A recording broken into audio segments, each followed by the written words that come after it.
Good morning, my name's Kiri. I'm the business growth strategist here at Tiny Hunter, and today I want to talk to you about launching a new brand because our clients ask us about this a lot and I know it can seem really overwhelming. So essentially there are three phases to launching a new brand. There is the pre-launch, which involves, getting your team up to speed on the new brand and rolling it out across all your brand assets. There is the launch, how you're going to announce your new brand to the world. And then there is the post-launch, which involves, getting feedback from your audience. What do they think about the new brand? And also how is it performing out there? But today I just want to focus on the pre-launch because this seems to be the phase that our clients find most daunting. You've worked with an agency to develop this amazing looking brand, but the thought of that document and how you're going to roll that out across all your brand touch points can just be really overwhelming. We get it. One thing I know about overwhelm is that it helps to get it out of your head and onto paper.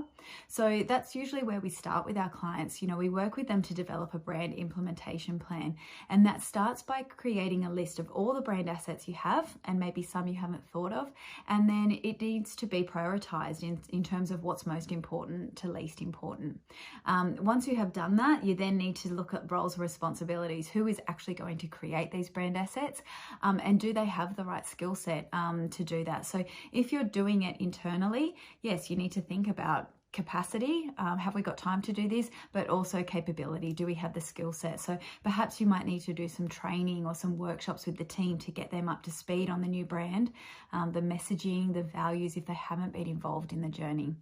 If you're looking at using an agency, that can look a number of different ways too. So there have been instances where we have just reviewed the work done by our clients, and acted as a brand guardian.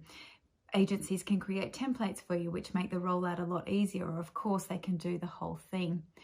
One thing to remember is that you don't need to do absolutely everything in order to launch the brand. While that would be, an ideal situation, it's just not the reality for most organizations. So that's where prioritizing, what's most important, what is of most value to your clients, and focus on those ones. So for many, that's your high customer touchpoint assets, which would be your website, your packaging, your sales collateral. Start from there and work your way through that brand implementation list. A last thing I want to talk about is brand guidelines, which I know I go on a lot about, but really they are such a helpful tool for you and your team. So if you're a brand manager or marketing manager managing this rebrand process, I urge you to push to include, a brand guidelines in your scope of work. It will make your life a lot easier, but more importantly, it's going to improve the outcome and the quality of your brand rollout. That's it from me. It's time for brekkie.